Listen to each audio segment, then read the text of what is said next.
안녕하세요. 그린스타명 대표 송현입니다. 네, 오늘의 컨텐츠는 저희 메이크잇이라는 경영자 모임이 있어요. 거기 모임에서 이수의 박준 뷰티랩을 운영하시는 은상 원장님의 이야기입니다. 그래서 제가 이 이야기를 듣고 너무 좋아서 영상으로 한번 이렇게 만들어 보게 되었는데요.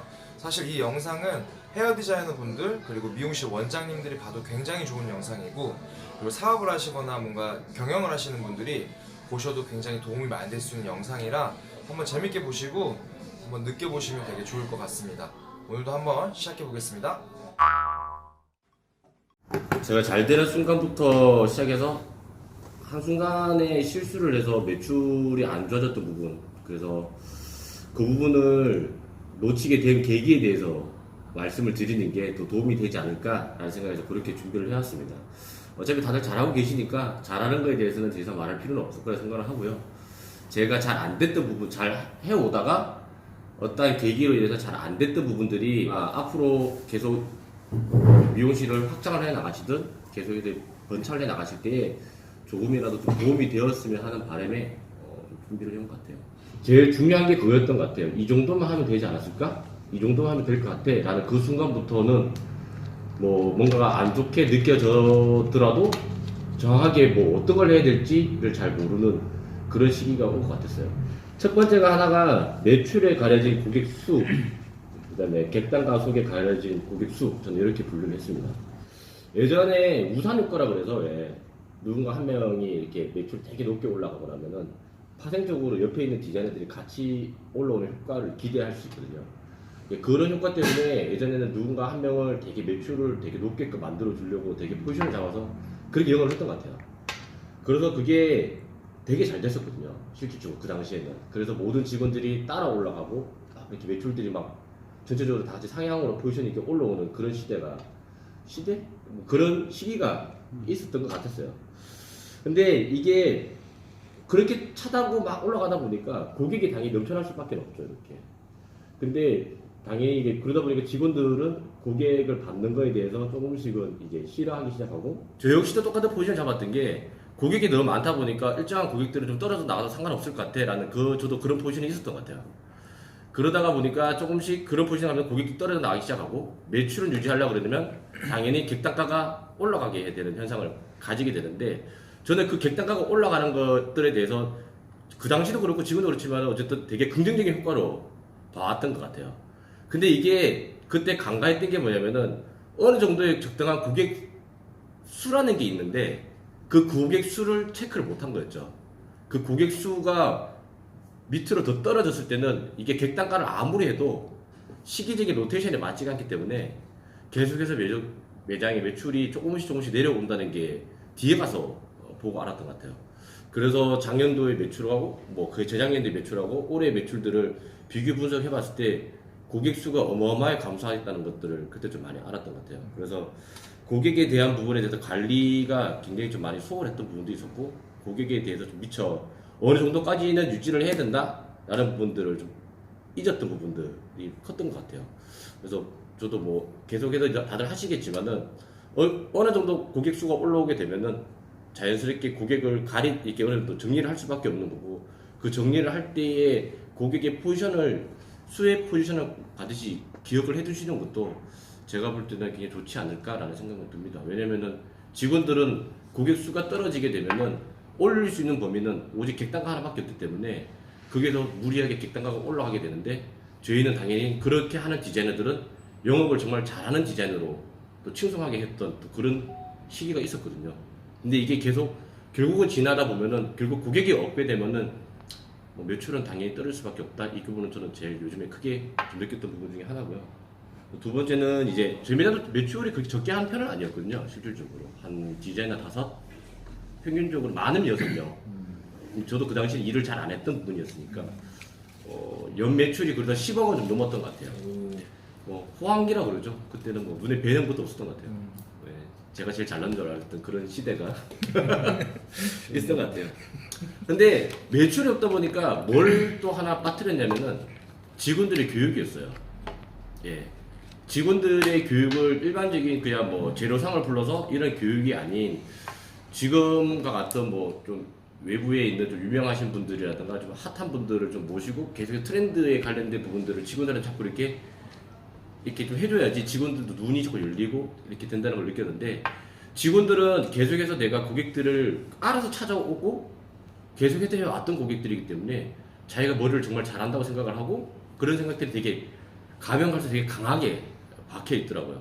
누군가가 이야기를 해주거나 누군가의 스타일에 대해 얘기해줘도 그냥 뭐 저는 우리랑 맞지 않아 라는 그런 인식이 되게 강하게 돌기 시작하고요. 그러다 보니까 어느 순간 매장에 하고 나가는 고객들의 스타일을 봤을 때 되게 올드하다는 느낌을 되게 많이 받았어요. 그리고 고객들한테 추천해주는 스타일도 뻔해요. 왜냐면 저번에 했던 걸 똑같이 추천해주는. 근데 그러다 보니까 고객들이 우리 매장에 왔을 때는 여자들이 심리라는 게, 저도 자세히는 모르지만 어쨌든 미용실을 방문할 때는 머리만 꼭 하러 오는 건 아니고 분명히 뭔가의 변화도 주고 싶고, 그거에 대해서 조금 더 이게 뭐 기분도 풀러오고 그런 영향이 굉장히 크다고 보는데, 그런 점에 대해서는 저희가 전혀 도움을 못 줬던 부분들이 굉장히 많죠. 그래서 매장이 어느 순간부터는 정말 생계형 매장이 정말 강하게 잡혀버렸던, 지금 현재도 약간 그런 모습인 거고, 그래서 지금 그런 부분들을 좀 탈피를 하기 위해서 외부적인 교육도 지금 많이 잡고 세미나 부분도 많이 열고, 뭐 주변에 좀 도움도 좀 많이 요청하는 편이기도 하고, 좀 그런 부분을 좀 이겨내기 위해서 좀 그렇게 본다고 생각하시면 될 것 같습니다. 그래서 만약에 매장에 계속 끌고 갔을 때는 주기적인 교육이라든가 그런 트렌드에 관련된 교육들은 계속해서 열어줘서 직원들이 좀 그런 부분을 일깨우는 데는 좀 도움을 주면 더 좋지 않을까라는 생각을 한번 해본 것 같습니다. 요거는 좀 저에 대한 반성이 또 큰 부분인데요. 매출이 많이 높고 올라갔을 때에 매장의 현재 상황에 정확하게 디테일하게 보기보다는 직원들에 대한 믿음이 굉장히 컸던 것 같아요. 저 같은 경우에는. 그리고 나서 그 직원들을 전적으로 믿음으로 인해서 제가 굉장히 나태해졌는 그런 현상이었던 것 같아요. 제가 과연 어떤 포지션인가 라는 고민을 되게 많이 해봐요. 내가 만약에 관리자라면, 경영을 하는 사람이라면은 정말 거기에 관련돼서는 공부를 계속 해야 된다고 봐요. 끊임없이. 그 다음에 내가 기술을 하는 분이라면은 기술에 대해서도 끊임없이 노력을 해야 된다고 봐요. 왜냐면은 그거의 트렌드는 계속해서 변할 거고, 지금의 사람들도 계속해서 변화가고 있는 부분에서 내가 그걸 못 따라가고 있는 부분이 있기 때문에. 근데 저는 되게 경영을 하는 사람의 포지션을 잡았지만은 실제 공부를 다 안 했죠. 누군가가 뭔가를 뭐 좋은 얘기를 해준다거나 누군가가 뭔가 있으면은 굳이 저거는 내가 안 해도 라는 생각이 되게 많았던 부분이 되게 컸던 것 같아요. 그러면서 제 매장의 매출이 굉장히 높은 친구들의 이야기들을 더 많이 듣고, 그 친구들을 될 수 있으면 많이 맞춰주려고 노력을 오히려 더 많이 했던 것 같아요.